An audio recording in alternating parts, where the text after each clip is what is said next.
Yang saya mau tanyakan adalah, apakah Allah Abraham, Ishak dan Yakub itu sama dengan Allah Anda? Jika sama, dikatakan bahwa ternyata Rasulnya Anda hanya diperintahkan menyembah Tuhan negeri Mekah, bukan menyembah Tuhan negeri yang merujuk kepada Tuhannya alam semesta, yaitu merujuk kepada Tuhannya Musa dan Harun. Ya, nah itu satu. Kalau memang Anda mengatakan nanti beda, maka berikan penjelasannya dengan singkat, padat, dan jelas ya, silakan Pak. Oke, baik. Yang pertama tadi saya tanggapi dulu. Ternyata tadi saya buktikan bahwa di dalam Yohanes 1 Yohanes 5 nomor 7 ada 3 yang bersaksi di sorga, Bapa, Firman, dan Roh Kudus, dan ketiganya itu adalah palsu. Saya sudah buktikan tadi.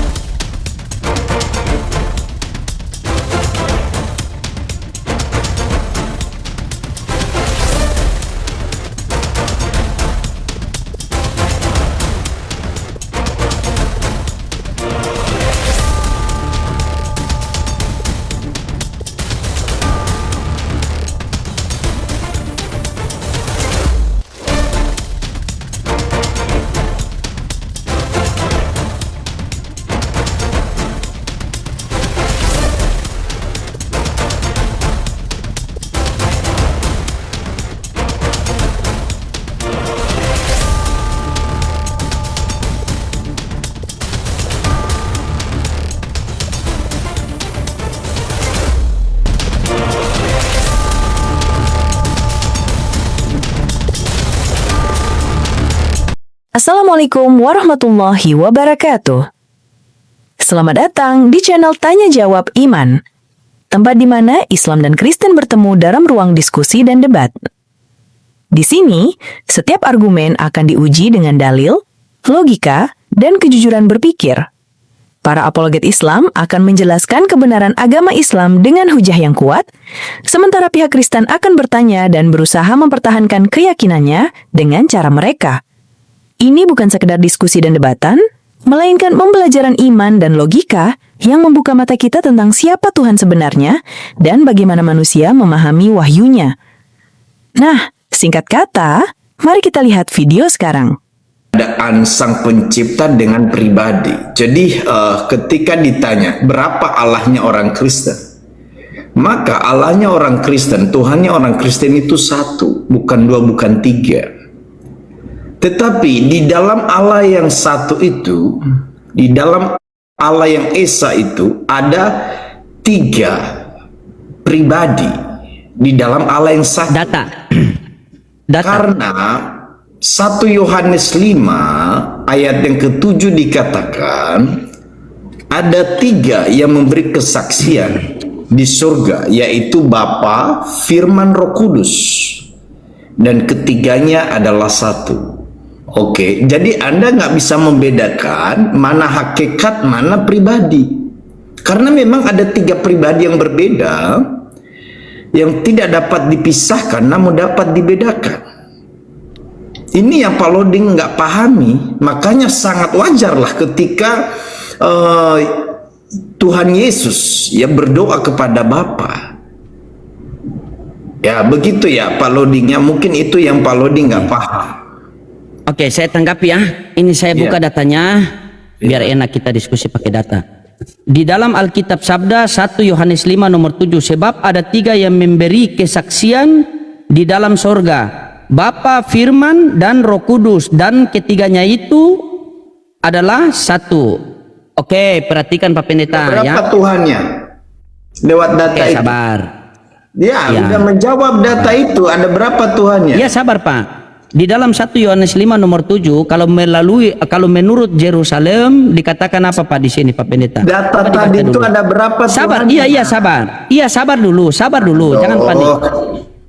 Sabar. Bagian ayat ini terdapat dalam naskah-naskah Yunani yang paling tua dan tidak pula dalam terjemahan kuno, bahkan tidak dalam naskah-naskah paling baik dari Vulgata. Bagian ini kiranya aslinya sebuah catatan pinggiran, catatan di pinggiran halaman, salah satu naskah terjemahan Latin yang kemudian disisipkan ke dalam naskah-naskah oleh penyalin dan akhirnya bahkan disisipkan ke dalam beberapa naskah Yunani, karena bagian ini pasti tidak asli. Persamaan kata tidak asli itu apa Pak Pendeta? Tidak asing dalam Persamaan- apa itu? Tidak asing dalam hal apa? Persamaan kata ya, sabar. Persamaan kata yang tidak asli itu apa Pak Pendeta? Oke, baik, saya jawab ya. Saya jawab. Oke, saya jawab. Oke, begini Pak Loding ya. Ketika Anda menyampaikan dalil diksi-diksi dengan membantah 1 Yohanes 5 dengan rujukan sabda tadi, saya harus kasih tahu kepada Anda bahwa manuskrip ya, data-data Alkitab di dalam iman kekristenan tidak hanya dilandaskan dengan satu sumber ya. Kalau Anda berbicara manuskrip, maka yang harus Anda dengar di sini, sisipan 1 Yohanes 5 ayat yang ke-7, Anda bisa menemukannya di dalam tulisan Tertulian Bapak Gereja yang ditulis pada tahun 185 Masehi, jadi sebelum abad kedua. Ada di dalam catatan Tertulian bagaimana Justin Martin ini bapak-bapak gereja, jadi 150 menulis itu memuat teks ini. Jadi ada di dalam kodeks yang lain, nama kodeksnya adalah Vetus Latina. Oke, dengar itu ya, Vetus Latina. Anda kan nggak punya referensi ini karena Anda kurang literasi, kebanyakan makan terasi. Nah itu ya, ada dalam teks yang lain. Oke, sudah terjawab kebutuhan Anda? Sudah, saya biarkan Anda berbicara dulu, baru saya biar tidak ada potong-potong. Pertanyaan Iya, saya. sabar. Saya Sabar dulu. Enggak boleh. Oke, silakan, boleh bertanya, saya catat. Oke. Bagus sih kalau kita diskusi begini, enak kan begini? Silakan. Ya. Nah, mungkin 5 menit lagi ya, habis saya bertanya bolehlah saya turun. Saya ada Oh. saya ada ini pendalaman Alkitab di Komal sebelah. Kita Oh, kasih pendalaman Alkitab di Komal Sebelah. Boleh enggak saya ikut ke Komal Sebelah nanti Boleh, pendalaman boleh Alkitab? sekali. Nanti gabung. Boleh. Nanti gabung. Oh, nanti gabung. Kita berbicara kristologi tentang mengenal Yesus dengan benar. Ah, ya itu Oke, nanti silakan, akan apa yang mau Anda tanya? Biar saya tanggapi yang tadi dulu, baru baru saya jawab. Apa yang Anda tanya? Silakan, saya catat. Oke. Yang saya mau tanyakan adalah, apakah Allah Abraham, Ishak dan Yakub itu sama dengan Allah Anda? Jika sama, dikatakan bahwa ternyata Rasulnya Anda hanya diperintahkan menyembah Tuhan negeri Mekah, bukan menyembah Tuhan negeri yang merujuk kepada Tuhannya alam semesta, yaitu merujuk kepada Tuhannya Musa dan Harun ya. Nah itu satu. Kalau memang Anda mengatakan nanti beda, maka berikan penjelasannya dengan singkat, padat dan jelas ya, silakan Pak. Oke, baik. Yang pertama tadi saya tanggapi dulu. Ternyata tadi saya buktikan bahwa di dalam Yohanes 1 Yohanes 5 nomor 7 ada 3 yang bersaksi di sorga, Bapa, Firman dan Roh Kudus, dan ketiganya itu adalah palsu. Saya sudah buktikan tadi kan, karena tidak asli lawan kata sama seperti palsu kan di situ. Karena kenapa saya mengatakan saya mengikuti itu palsu? Satu kesatuan dengan satu-satunya itu berbeda. Anda merujuk kepada 1 Yohanes 5 nomor 7, ada 3 yang bersaksi di dalam sorga, Bapa, Firman dan Roh Kudus, dan ketiganya itu satu. Ketika 3 menjadi satu, itu namanya satu kesatuan. Tetapi kalau satu-satunya itu tidak ada oknum lain yang tergabung di situ. Sementara Yesus mengatakan dalam Yohanes 17:3, inilah hidup yang kekal itu, mengenal engkau satu-satunya Allah yang benar. Yesus Allah itu siapa? Lukas 4 nomor 8. Sebab ada tertulis sembahlah kebanyakan Tuhan. narasinya, waktu saya Sabar. Fokus pertanyaan saya dulu. Pergunakan waktumu untuk menjelaskan. Sabar. Saya mau sanggah tadi kan, Anda berbicara saya 5 tidak menit potong. tuh. Saya ada acara sebentar. Ayolah. Tidak, kita selesaikan secara adat dulu di sini. Jangan dulu kita ini lebih penting. Jelaskan. Ayo sekarang Ini bahas taruhan Anda. Pak Pendeta, ini taruhan umat loh. Ketika Anda turun ini minggu depan gereja sunyi loh. Ya, enggak. Sabar dulu. Oke, baik. Jangan dulu kabur. Saya kasih panjang. Saya mau jawab tadi gampang dulu ya. Nah, Yesus Allah itu siapa? Tertulis di dalam Lukas 4 nomor 8. Sebab kan dia sudah Fokus ke pertanyaan saja dulu. Itulah Pak Loading ini belum bertobat ini. Fokus di situ. Bagaimana bertobat? Oke, Allah Abraham, Allah Ishak, Allah Yakub, kita kasih dia apalah, kita kasih por dia saja, tidak masalah. Kesian pendeta juga panik kan? Coba saya penasaran. Bagaimana? Silakan. Oke. Allah Abraham, Ishak dan Yakub apakah sama dengan Allah Nabi Muhammad? Ya, sama. Ya, karena di dalam Al-Quran begini Pak Pendeta ya. Kalau kita mau menyamakan Tuhannya Abraham, Tuhannya orang Yahudi dengan Tuhannya orang Islam, seharusnya orang Yahudi hadir supaya kita bisa menyamakan 3 Tuhan. Apakah sama Tuhannya orang Islam, Tuhannya orang Yahudi dengan Tuhannya orang Kristen? Itu baru kita kaji karena Anda orang Kristen. Karena begini, karena Yahudi jalur dari Ishak, Islam jalur dari Ismail, Kristen ini keluar jalur. Jadi Islam dan Yahudi ini adalah adik kakak yang satu bapak beda ibu. Karena keturunan Yahudi itu dari Ishak alaihissalatu salam, sementara Islam dari Ismail. Ismail dan Ishak ini adik kakak, satu bapak beda ibu. Nah, sementara Anda mau mengkaji apakah Tuhan Abraham dengan Tuhannya Nabi Muhammad sama? Ya sama. Kalau sama, kenapa Abraham memanggil sabar? Iya, sabar. Kalau sama, kenapa Abraham memanggil Elohim sementara Nabi Muhammad memanggil Allah? Ingat, di dalam Al-Quran dikatakan Allah Subhanahu wa Ta'ala mengutus para nabi dengan bahasa kaumnya. Abraham diutus oleh Yahudi, otomatis memanggil dengan nama Elohim. Nabi Muhammad diutus di Arab, otomatis memanggil dengan kata Allah. Apakah kita harus lihat dari satu nama? Tidak, tetapi kita lihat dari sifat, karena Tuhan punya sifat ada. Sabar. Oke, baik, aku kasih data. Di dalam Quran surat Toha ayat 136 nanti catat, di situ dikatakan wamur ahlaka bisolati wastobir alaiha lanas'aluka rizkon nahnu narzukuka wal akhibatul littaqwa. Dan perintahkanlah keluargamu untuk sholat dan bersabarlah atasnya. Sesungguhnya kami tidak meminta rizki kepada kalian, tetapi kamilah yang memberi rizki kepada kalian. Berarti Tuhannya orang Islam itu sang pemberi rizki. Kalau kita ke perjanjian lama, di dalam Yakobus 1 nomor 5 dikatakan, jika kamu merasa kekurangan, mintalah kepada Tuhan maka dia akan memberi. Kalau kita kepada Kristen di perjanjian baru, Tuhan Pak Pendeta merasa lapar. Ketika aku lapar, kamu memberikan aku makanan. Tuhannya orang sabar. Ada nggak data yang mengatakan bahwa Allahnya Anda dengan Allah Abraham, Ishak dan Yakub itu sama? Tidak ada data ya, betul? Iya, sahabat. Ini kita samakan dari sifat-sifat. Tuhan kan punya sifat wajib. Fokus pertanyaan saya, ada nggak datanya? Tidak ada ya. Anda jangan kemana-mana. Ada data. Di mana? Tadi kan coba di dalam Quran surat Toa ayat 130 ayat 6 dengan Yakobus 1 nomor 5.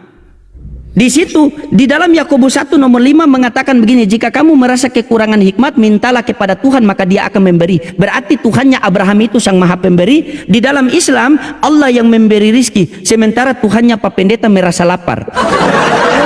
Kalau lari ke Allah yang memberi rizki, nggak ada kelinier, tidak dengar.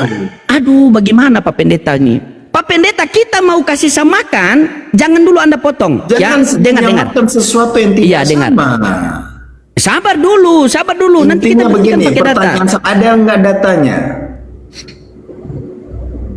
Baik, aku buktikannya. Buktikan. Jangan kemana-mana, fokus ke pertanyaan. Pak Loding. Ini saya sedang mendidik Pak Loding supaya diskusinya bagus. Oke, baik, sabar. Baik. Ya. Buktikan di Ya, apa? Sabar. teman-teman ya, ini Nanti Anda buktikan juga ya. Nanti Anda buktikan juga ya. Loh, Nanti Anda buktikan juga. Iya, nanti Anda buktikan juga ya. Jelas. Kalau sama tidak Tuhannya orang Yahudi dengan Tuhan orang Kristen, Anda jangan dulu kabur ya. Jangan lama-lama, cepat. Ini kita habis waktu ini. Ada nggak datanya, Pak? Sabar, saya buka ini. Nih. Nih. Ya. Di sini sabar ya. Dengan saya pakai 2 dalil ya. Ini.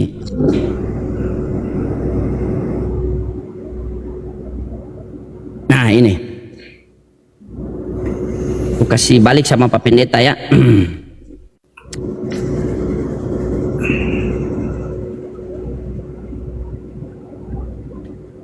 Apakah kamu hadir menjadi saksi menjelang kematian Yakub ketika dia berkata kepada anak-anaknya, apa yang kamu sembah sepeninggalku? Mereka menjawab, kami akan menyembah Tuhanmu dan Tuhan nenek moyangmu Ibrahim, Ismail dan Ishak, yaitu Tuhan yang Maha Esa, hanya kepadanya kami berserah diri. Coba kita pergi ke Bibel. Sabar, kita pergi ke Bibel. Allah Jangan Abraham, ke Bibel Ishak dan dulu. Yakub. Jedet. Jangan pergi ke Bibel, jangan pergi ke Alkitab. Coba mana datamu tadi? Tidak Mana boleh Pak datamu? Pendeta. Itu merujuk kepada Bagaimana Anda tidak mau ke? Itu merujuk Bagaimana kepada Anda tidak? itu Bagaimana Anda tidak mau ke Bibel? Coba buka datamu tadi, itu merujuk Saya kan kepada pakai 2 dalil. Itu sedang Sabar, membicarakan jangan. apa itu? Lihat Sabar. Tenang. mana kamu punya data? Tenang Tidak dulu, terjawab kan tenang. pertanyaan saya kan? Itu namanya mencocok-cocok. Sabar. Anda kan minta data. Begitu Mana? saya kasih data, Mana sabar. Anda dikatakan? sabar. Anda minta data. Begitu saya kasih data, ketika Anda mau tolak, seharusnya Anda punya data yang simpel bahwa tidak sama. Jangan Anda cuma pakai congor tapi saya pakai data. Saya bisa juga membuktikan bahwa Abraham itu bukanlah seorang Yahudi. Datamu tadi Dengar itu tidak dulu. sedang menjelaskan bahwa Allahnya sama, Bro. Sabar. Betul tidak? Buka ulang ya. Buka ulang. Diam. Itu diam tidak dulu sedang ya. menjelaskan Diam dulu, Allah yang sama itu. Diam dulu. Apakah kamu hadir menjadi saksi menjelang kematian Yakub? Siapa yang Ketika dia berkata siapa yang hadir waktu itu? Sabar dulu. Panik dia. Coba kita breakdown pelan-pelan, mau nggak kita bahas itu? Kenapa Anda panik? Enggak, siapa? Bisa kepada siapa itu dia berbicara? Apakah kamu itu merujuk Bisa. kepada siapa? Bisa tidak? Saya selesaikan dulu baru Pak Pendeta potong. Aku tanya, apakah kamu itu merujuk kepada siapa? Bisa tidak? Itu kamu itu merujuk kepada siapa? Bisa nggak kamu menjawab? Bisa tidak? Anda kan minta data, saya kasih data. Setelah Itu ini Anda merujuk fokus ke kamu, bisa itu tidak? Saya merujuk kasih kepada- selesaikan dulu. Kepada itu kamu itu di situ merujuk kepada siapa? Bisa tidak? Saya kasih selesaikan dulu. Bisa tidak? Kalau begini Pak Pendeta, jangan sampai begini Pak Pendeta. Jangan sampai Anda sudah panik, akhirnya saya bicara Anda potong supaya saya kick Anda, baru Anda mengatakan dengar. loading kick saya. Saya tidak akan kick. Dengar. Saya tidak akan kick. Karena saya mau tuntut sama Anda. Sabar. Bro. Sabar. Kita ini kan Silakan, sedang silakan. berbicara teks. Jelas tadi dikatakan apakah kamu. Nah, saya tanya kamu itu di situ merujuk kepada siapa? Supaya Anda memahami konteks itu dengan baik dan tepat. Itu kekeliruan Anda. Pak Pendeta, Al-Quran ini firman Allah yang diturunkan kepada Nabi Muhammad SAW. Sekarang kita mau berbicara tentang Tuhannya Abraham dengan Tuhannya Nabi Muhammad, sama apa beda? Selesaikan saya berbicara dulu, baru Anda punya waktu berbicara. Jangan tunjukkan Anda punya kepanikan, jangan. Saya dari tadi santai. Oke, kalau begitu bolehkah saya berbicara setelah itu Anda? Anda saudari tadi berbicara. Ya silakan Anda berbicara dulu baru saya. Oke, Silakan. begini, Abang ya. Silakan. Allah Abraham, Ishak dan Yakub ya sejak awal sudah merencanakan bahwa dia akan menjadi sama dengan manusia. Anda bisa baca dalam Kejadian 3 ayat 15, ya, Yesaya 9 ayat 6 ya dan 5, Yesaya 53 ayat 3 ya. Sehingga kalau kita melihat secara keseluruhan, hukum Taurat itu sebenarnya menuntun setiap orang untuk percaya kepada Yesus sebagai Tuhan dan Juru Selamat mereka. Galatia 3:24. Makanya Yesus mengatakan di dalam Yohanes ya, Yohanes 5:46 bahwa Musa menulis tentang Yesus. Barang siapa percaya kepada Musa, percaya kepada Yesus. Nah, artinya Allahnya Musa ya itu berbicara Allah yang berjanji bahwa dia akan menjadi sama dengan manusia. Makanya Yesus mengatakan, aku datang untuk menggenapi janji itu. Maka dengan itu Yesus sendiri mengatakan, Lukas 24 ayat 44 bahwa ya semua tentang aku tertulis dalam kitab Torah Musa, dalam kitab para nabi, dalam kitab Zabur. Nah, inilah yang sudah dinubuatkan, sudah dijanjikan sejak awal. Kalau kita bandingkan di dalam Roma 11 ke-13 dikatakan barang siapa yang berseru kepada nama Yesus akan diselamatkan. Coba kita bandingkan di dalam Yoel 2:32 dikatakan barang siapa percaya berseru kepada nama Yod-Heh-Vav-He, nama Yesus juga akan, nama Tuhan akan diselamatkan. Nah, poin-poin inilah karena perjanjian lama itu ada yang namanya konsep penebusan dosa. Ya, mengenai konsep penebusan dosa ada darah yang tercurah. Oke, ada darah yang di dalam Keluaran 24 ayat yang ke-8 dikatakan Allah Abraham, Ishak dan Yakub itu ketika Musa bertemu dengan Sang Pencipta di atas Gunung Sinai, ya, Allah sudah mengatakan bahwa ada darah sebagai tanda perjanjian antara Sang Pencipta dengan umat. Nah, kalau Anda menyamakan sudah sangat jelas tidak sama. Kenapa Anda menyamakan? Sebab konsep perjanjian lama ada darah, bro, untuk penebusan dosa. Di dalam kaidah iman Anda kan tidak ada konsep penebusan dosa kan? Ya, bahkan Yesus sendiri memberikan pengakuan bahwa keselamatan itu datang dari bangsa Yahudi. Artinya di luar Yahudi tidak ada keselamatan. Di dalam Alkitab juga dikatakan ketetapan ya perintah-perintahnya Allah hanya disampaikan kepada bangsa Yahudi, Bani Israel. Nah, ketika ada mengatasnamakan firman baru, ya sudah tidak masuk kriteria dalam hal itu. Nah, itu mungkin brother nggak paham di dalam area situ.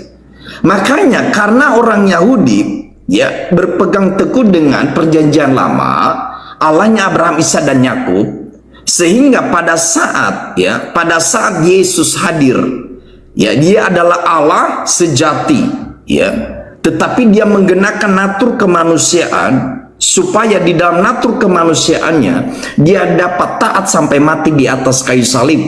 Sehingga waktu orang Yahudi melihat bayi Yesus, mereka datang tersungkur menyembah.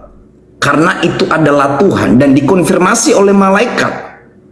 Hari ini ya telah lahir bagimu juru selamat, Yesus Tuhan di kota Daud. Itu sangat jelas. Nah, kalau Anda menyamakan, harusnya Anda percaya kepada Yesus sebagai Tuhan dan Juru Selamat Anda, brother. Bisa paham sampai di sini, brother? Sudah, boleh gantian? Bisa paham nggak sampai di sini ya saya jelaskan? Bagaimana saya mau paham yang keluar cuma bunyi-bunyian? Boleh? Oke, terserah. Ada Boleh, salam saya toleransi. membantah. pamit Jangan dulu. kabur. Saya pamit dulu. Jangan kabur. Pendeta kabur. Sabar. Saya ada janji jangan ya. kabur. Oke. Besok Boleh kita lanjut. saya tanggapi Besok sedikit? kita Boleh saya janjian. tanggapi sedikit? Iya, saya tanggapi sedikit. Boleh? 2 menit boleh, 2 menit. 2 menit ya. Boleh 2 menit. Oke, Anda mute dulu ya. Anda mute. Ya, kita pakai data ya. Walaupun beliau tadi hanya bunyi-bunyian, tapi sekarang kita pakai data. Yang pertama teman-teman, ya, Beliau menjelaskan tadi itu bahwa ada perjanjian lama seperti itu. Mungkin beliau itu ngomong sama jemaat boleh. Kalau sama kita orang Islam tidak bisa. Bilangan 23 nomor 19 sudah jelas. Allah bukanlah manusia sehingga dia berdusta, bukan pula anak manusia sehingga dia menyesal. Di dalam Al-Quran, walam yalid walam yulad, dia tidak beranak dan dia tidak diperanakan. Ya, di dalam Al-Quran dia tidak dapat dilihat oleh dia tidak dapat dijangkau oleh penglihatan mata. Di dalam perjanjian lama dikatakan tidak ada yang dapat melihat engkau wahai Tuhan, karena engkau itu besar. Tuhannya orang Islam tidak pernah mati, Tuhannya orang Yahudi tidak pernah mati, datang Tuhan orang Kristen jadi almarhum 3 hari. Nah, jadi tidak ada. Kita buktikan tadi teman-temannya, kita buktikan tadi. Oke, kita buktikan di sini. Jangan dulu kabur-kabur Pak Pendeta, ini habis makan tidak cuci piring ini, bahaya nih.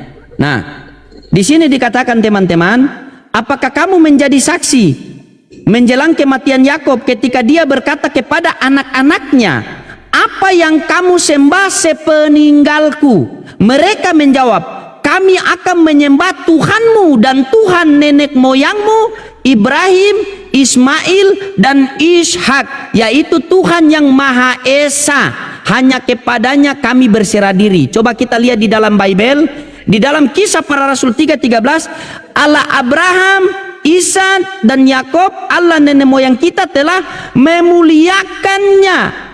memuliakan hambanya, yaitu Yesus. Jeder data ya, ini data. Nah, tadi Anda mengatakan, langsung ke poin Bapak aja, ke pertanyaan saya tadi. Sabar ya. Nah, tadi Anda mengatakan bahwa oh dia datang ke dunia begini. Di dalam Lukas 1:31, engkau akan mengandung seorang anak laki-laki dan engkau namakan dia Yesus. Seorang anak laki-laki, bukan anak Tuhan. Makanya di dalam Lukas 2 nomor 11 itu dikatakan itu salah terjemahan. Hari ini telah lahir bagimu juru selamat Kristus Tuhan di kota Daud. Itu salah terjemahan. Yang benarnya ini begini. Nanti saya buktikan. Yang benar ini begini. Hari ini telah lahir bagimu juru selamat Kamu punya Kristus. kapasitas apa? Sabar. Nah, panas dia kan? Panas dia. Sabar. Anda berbicara, saya diam. Anda membangun narasi baru. Anda membangun persoalan baru. Coba fokus. Sabar. Iya, sabar. Saya buktikan loh. Setiap lisan yang keluar dari mulut saya bisa saya buktikan pakai data. Begini, brother, jangan fokus menyerang dulu. Fokus bahas satu-satu. Ya, sabar, diam dulu. Itu permainan bahasa basi itu. Ya, fokus bahas satu-satu. Boleh diam dulu. Oh, waktunya sudah lebih dari 2 menit. Oke, pamit dulu Pak. Ya, nanti. Oke. Saya sambung dengan trompet. Saya sambung dengan trompet biar Anda turun dengan baik. Silakan. Silakan. Terima kasih ya Pak. Saya sambung dengan baik-baik. Salam toleransi ya Bang. Siap. Salam toleransi. Ya. Kabur teman-teman. Oke, kita lanjut sedikit teman-temannya. Kenapa saya mengatakan di Lukas 2 nomor 11 itu salah terjemahan, bisa saya buktikan. Hari ini telah lahir bagimu juru selamat Kristus Tuhan di kota Daud. Seharusnya yang terjemahan itu, hari ini telah lahir bagimu juru selamat yang diurapi Tuhan di kota Daud. Kita buktikan teman-teman. Kenapa saya mengatakan di situ yang diurapi Tuhan? Karena di sini dikatakan seperti ini di dalam Kisah Para Rasul. Nih, sebab sesungguhnya telah berkumpul di dalam kota ini Herodes dan Pontius Pilatus beserta bangsa-bangsa dan suku-suku bangsa Israel melawan Yesus hambamu yang kudus yang engkau urapi. Jadi Yesus itu yang diurapi Tuhan. Makanya Lukas 2 nomor 11 ini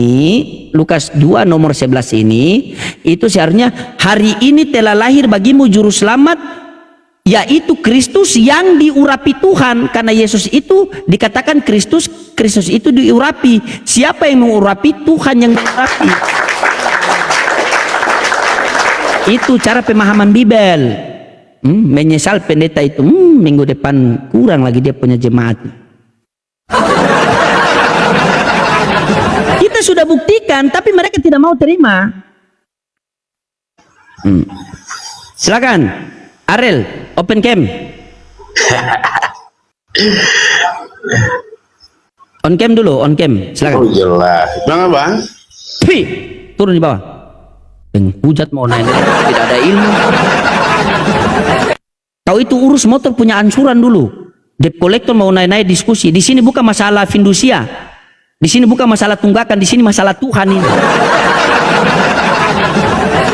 Silakan open cam. Kenapa sih Ginca. marah-marah kau? Loading. Bukan debt collector tadi naik-naik mau diskusi, tidak urus ansuran motor. Gimana Silakan on bro? cam. Muhammad aja nggak pernah on cam bro, gimana? Kan sudah saya bilang, Pi, turun bawah. Sudah tahu ini komunitas agama naik kesurupan. Kesurupan mereka karena kenapa? Karena jemaat sudah mulai mengurang. Begitu. Tidak ada penghujat di panggung saya, tidak ada. Karena ini komunitas agama. Kalau mau menghujat langsung datang ketemu. Begitu. Biar kita lihat siapa yang dibungkus dengan kain kafan, siapa yang di packing kayu. Kan? Iya. Kalau cuma di begini-begini apa? Lama-lama yang hancur HP ini kan?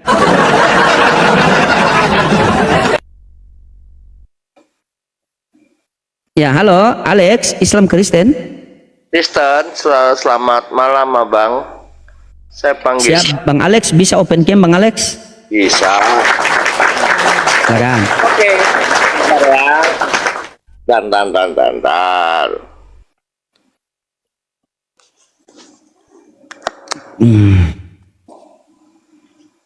saya duduk dulu ya. Siapa Alex? Siapa Alex? Sehat selalu Pak Alex ya. Salam Ya. buat semua keluarga di rumah, sehat selalu, dimudahkan rezekinya, dilancarkan usahanya, dan tetap dalam kasih karunia Tuhan. Amin. Kalau boleh tahu Pak Alex ini Kristen dari mana Pak Alex? Katolik apa Protestan? Kalau Protestan saya. Protestan. Oke siap. Gimana Pak Alex? Ada yang mau ditanggapi atau mau tanggapi tema saya? Atau mau tanggapi tadi yang diskusi sama Pak Pendeta Jerry tadi? Tadi saya cuma ngikutin sebentar, jadi saya nggak begitu paham karena saya nggak ngikutin sebelumnya ya.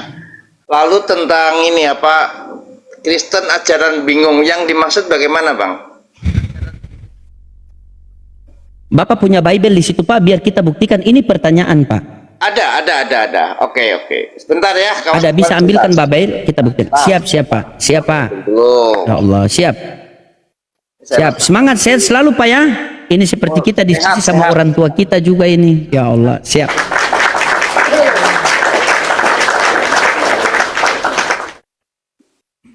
Tapi problem saya Bang, sudah umur jadi plusnya udah 4, jadi mungkin nggak kelihatan, mungkin nggak nampak di mata saya kalau nggak ada kacamata saya.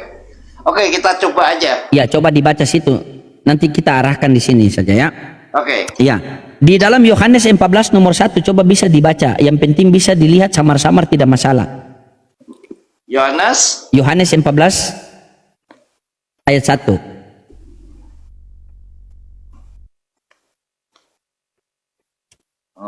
enggak kelihatan saya. Oke. Di dalam Yohanes 14 ayat 1 itu dikatakan janganlah gelisah hatimu, percayalah kepada Allah, percaya juga kepadaku. Oke. Ya, ada berapa yang harus kita percaya di situ?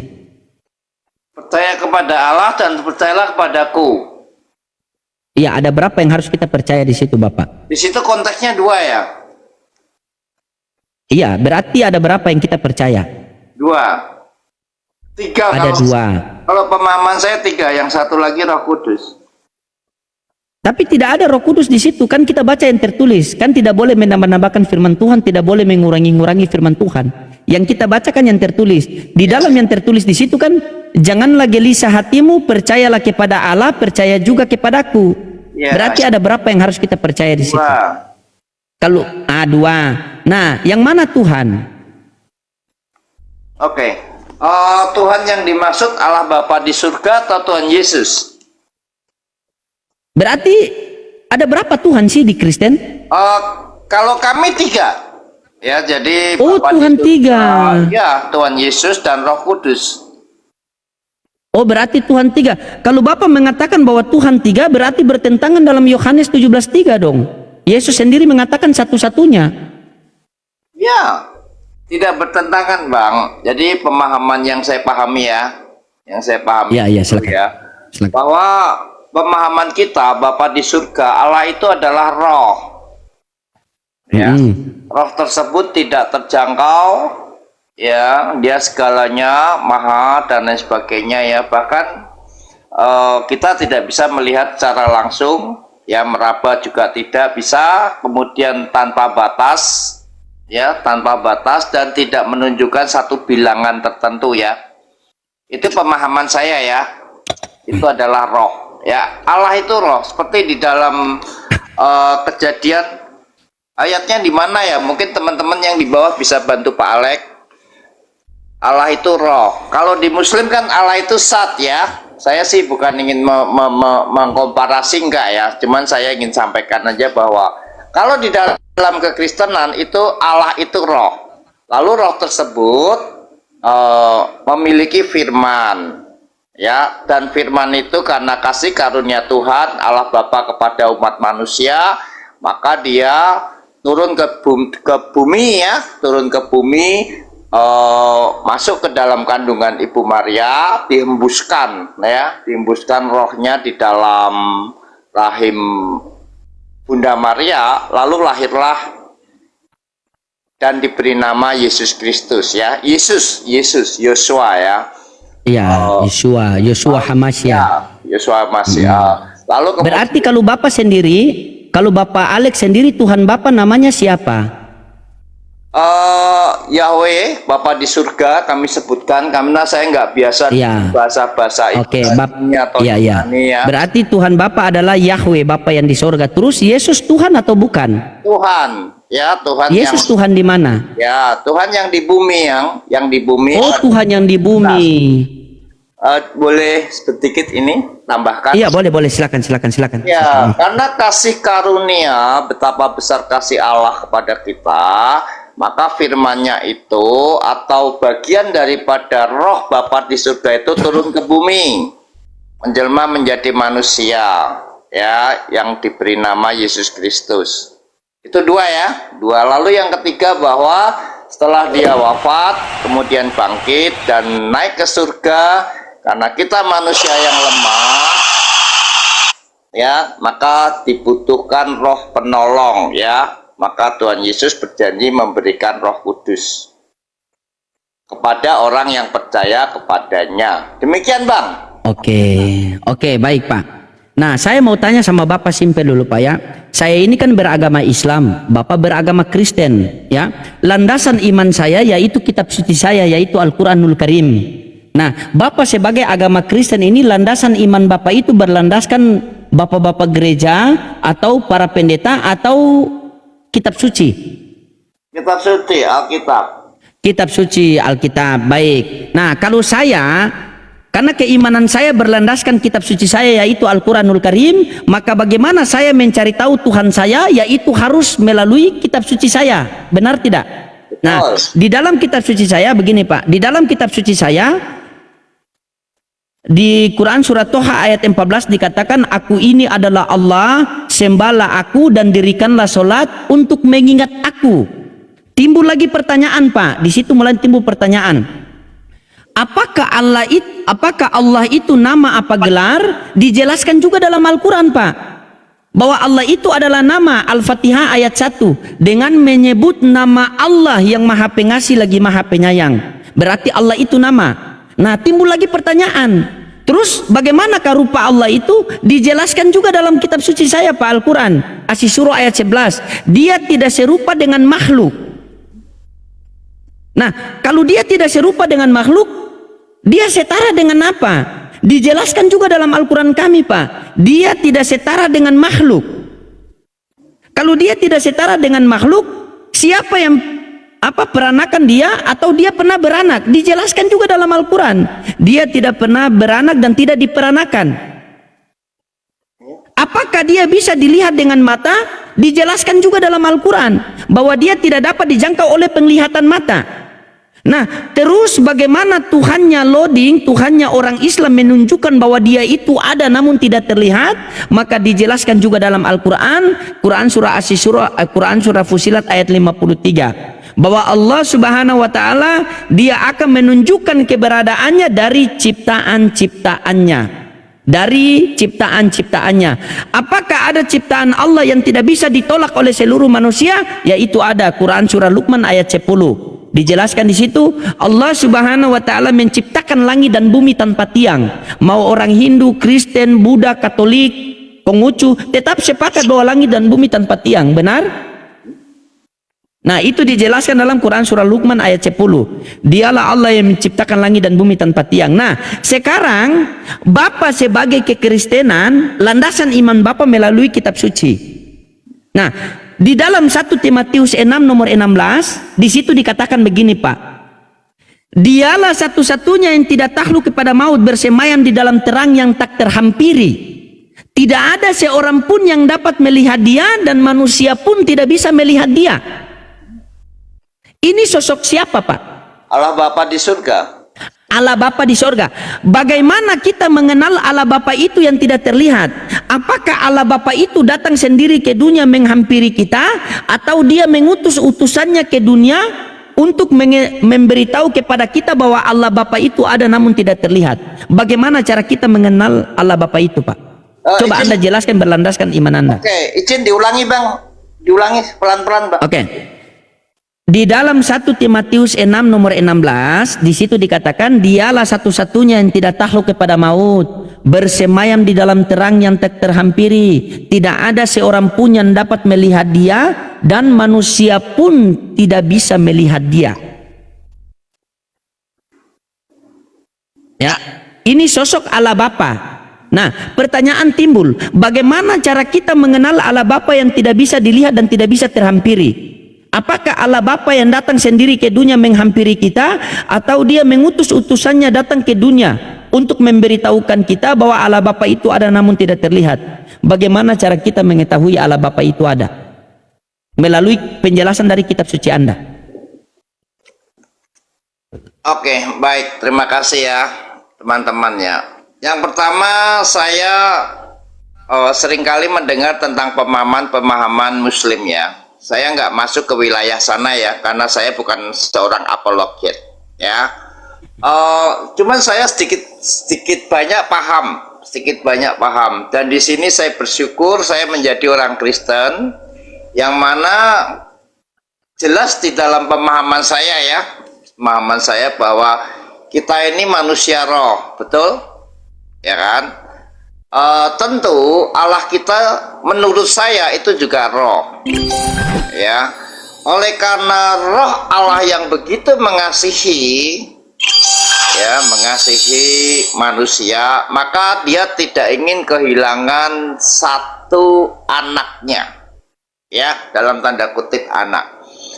Boleh sekalian saya jelaskan, betul dikatakan bahwa Tuhan tidak beranak ya, Tuhan tidak pernah beranak ya, dia istri nggak punya kan gitu, dan memang dia bukan daging ya, dia roh, sekali lagi roh ya. Jadi Injil itu harus dipahami secara roh. Teman-teman Kristen yang di bawah boleh dibukakan Alkitabnya. Hiduplah menurut roh ya, berdoalah menurut roh, berdoalah di dalam roh, dan lain sebagainya. Jadi pemahaman-pemahaman di dalam Injil itu adalah pemahaman untuk membangun bangunan rohani kita, bukan jasmani. Ya, inilah terjadi kesalahpahaman, maka terjadi perdebatan yang tidak kunjung selesai antara Islam dan Kristen, karena Islam itu memahami secara jasmani. Ya, ini saya nggak menyalahkan ya, apalagi menghujat, tidak ya. Tetapi Pak, yang saya pahami, begini Pak Alex, izin begini Pak Alex. Yang kalau boleh Pak Alex fokus yang saya tanya tadi. Di dalam 1 Timotius 6 nomor 16, dialah satu-satunya yang tidak takluk kepada maut, bersemayam di dalam terang yang tak terhampiri. Tidak ada seorang pun yang dapat melihat dia, dan manusia pun tidak bisa melihat dia. Nah, tadi Anda mengatakan bahwa inilah sosok Allah Bapa yang di sorga, Yahweh. Nah, bagaimana cara kita mengenal Yahweh itu? Apakah Yahweh datang sendiri ke dunia atau dia mengutus utusannya datang ke dunia? Itu yang Anda, jangan dulu Anda lari bahwa kenapa Allah tidak punya anak karena dia tidak punya istri. Jangan dulu lari ke situ, Pak. Ya, Oke, tadi Anda fokus, coba fokus. Bagaimana cara kita bisa mengenal Yahweh yang tidak terlihat ini? Bagaimana caranya? Apakah Yahweh yang datang ke dunia atau Yahweh mengutus utusannya datang ke dunia? Itu dulu yang Bapak fokus. Karena terkadang begini Pak ya, saya dapat banyak sekali Kristen itu mereka mau menelaah Islam pakai logika, ternyata pemahaman agama mereka logila. Serius Pak. Kebanyakan Kristen begitu. ya nggak apa-apa. puji Nah, Tuhan. coba. Bagaimana cara kita mengenal Allah Bapa itu yang tidak terlihat itu? Caranya bagaimana? Coba Anda jelaskan melalui kitab suci Anda. Kalau yang secara pemahaman kitab suci ya, dia datang berwujud sebagai manusia, yaitu dengan nama Tuhan Yesus ya, lalu mengajar kita. Oke ya, tapi ini pendapat saya boleh? Jangan begini Pak, kita berbicara agama tidak boleh menurut pendapat Anda, kita melalui dalil. Kalau kita di Islam Pak, begini Pak, kalau kita di Islam itu kami dilatih, wahai orang-orang yang beriman, bertakwalah kalian dan berperkataan dengan perkataan yang benar. Saya menjelaskan tentang keimanan saya tidak melalui pemahaman saya pribadi, tidak. Saya melalui kitab suci saya, begitu. Jadi saya tidak akan disalahkan-salahkan oleh orang-orang muslim lain apabila saya salah. Begitu kan? Apabila saya tidak menjelaskan dengan detail, mungkin karena keterbatasan ilmu yang saya miliki. Nah, sekarang Anda bisa tidak menjelaskan tentang bagaimana cara kita mengenal Yahweh yang tidak terlihat itu. Tadi Anda mengatakan bahwa Yahweh sendiri yang datang ke dunia. Benar kan? Oh bukan. Nah, kalau Anda mengatakan bahwa Yahweh sendiri yang datang ke dunia, oke. Firmannya. Apakah firmannya itu datang ke dunia menjadi manusia atau menjadi Tuhan? Menjadi manusia. Menjadi manusia. Apakah manusia bisa jadi Tuhan? Pemahamannya dahulu yang mana? Manusia menjadi Tuhan, yang dimaksud itu adalah menjadi Allah Bapa di surga, nggak bisa. Ya, tetapi nggak bisa.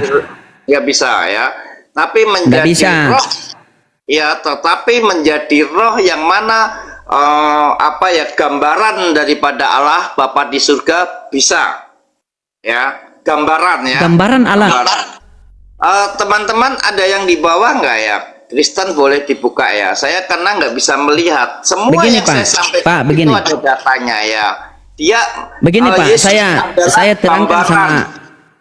Iya, sabar. Maksud daripada Yesus, maksudnya daripada Allah menciptakan manusia menurut gambar dan rupa kita itu Pak, itu maksudnya itu kita manusia ini, Allah itu maha melihat, makanya kita manusia ini bisa melihat. Allah itu maha mendengar, makanya kita manusia ini bisa mendengar. Cuma bedanya kita dengan Tuhan itu maha melihat, kita ini hanya melihat. Jadi ketika Tuhan maha melihat tidak butuh mata, manusia hanya melihat makanya butuh mata. Manusia hanya mendengar makanya butuh telinga, tapi Tuhan maha mendengar maka dia tidak butuh telinga karena ada kata maha besar. Nah begini Pak, saya terangkan sama Bapak ya. Begini Pak, dengar baik-baik. Di dalam 1 Timotius 6 nomor 16, itulah Yahweh yang sebenarnya. Bagaimana cara kita mengenal Yahweh itu? Satu-satunya jalan Yahweh mengutus utusannya ke dunia untuk memperkenalkan bahwa Yahweh itu ada namun tidak terlihat. Dalilnya mana? Di dalam Yohanes 1:18, di situ dikatakan tidak ada seorang pun yang dapat melihat Elohim melainkan anak yang ada di pangkuannya yang menyatakannya. Makanya diutuslah Elohim ke dunia untuk menyatakan bahwa diutuslah anak Elohim ke dunia, maka menyatakanlah di dalam Yohanes 5:37 Yesus mengatakan, Bapa yang mengutus aku, dialah yang bersaksi tentang aku, kamu tidak pernah mendengar suaranya, rupanya pun kau tidak pernah melihat. Untuk apa Yesus diutus ke dunia ini? Bukan menjadi Tuhan, melainkan menjadi utusan Tuhan untuk menyampaikan firman kepada Bani Israel. Begitu Pak. Terakhir kapan Anda baca Bible Pak? Oke, saya mau tanya boleh? Silakan mau tanya apa? Abang dari lahir Islam? Maaf, Iya Islam. Iya Islam. Abang membaca Bible sudah berapa kali habis? Sudah mau hampir 2 kali Pak. Sudah mau hampir 2 kali. Pertama 1 kali selesai. Ini yang mau Selesai, kedua ya? kali. Ya, Mau naik kedua kali dari Kejadian sampai Wahyu Pak. Yang pertama. Sebelum saya terjun ke dunia diskusi Pak. Oke, diskusi ya. Saya mau kasih tahu ya, di dalam membaca Bible itu tidak seperti membaca majalah Femina, Bobo atau apa, bukan ya. Ini bukan buku sembarangan ya, bukan buku cerita Ken Arok, Ken Dedes, bukan. Jauh ya. Jadi pemahaman Abang, mohon izin minta maaf ya, terlalu dangkal. Ya, terlalu Oke, baik. dangkal. Begini. Maaf saya ya. Oke, baik begini Pak. Oke, Ya. baik beginilah. Baik Sebentar, begini. boleh saya tambahkan sedikit lagi, 1 menit. Oke. Ya, kalau Anda menjelaskan tentang Al-Quran karena Anda Muslim, pasti saya yakini bahwa bisa secara mendetail, bagus, dan lain sebagainya karena Anda 40 tahun menjadi Muslim. Kan gitu kalau usiamu 40 ya. Tapi kalau Anda coba menjelaskan Alkitab, bukan kami yang bingung, tapi Anda sendiri yang bingung. Saya mau beritahu ya, saya 27 tahun jadi Sabar, Kristen. Anda mengatakan saya yang bingung. Tadi Anda mengatakan Tuhan Anda 3. Ya, Berarti di Kristen Tuhannya 3, bukan 1. ya. Kenapa? Ada yang Ya, salah? Pak. Ya, bukan ada yang salah Pak. Mungkin Bapak salah Pak. Begini saja Pak, kita ganti orang Ya, dulu Pak ya. penjelasannya- Tapi sudah turunlah.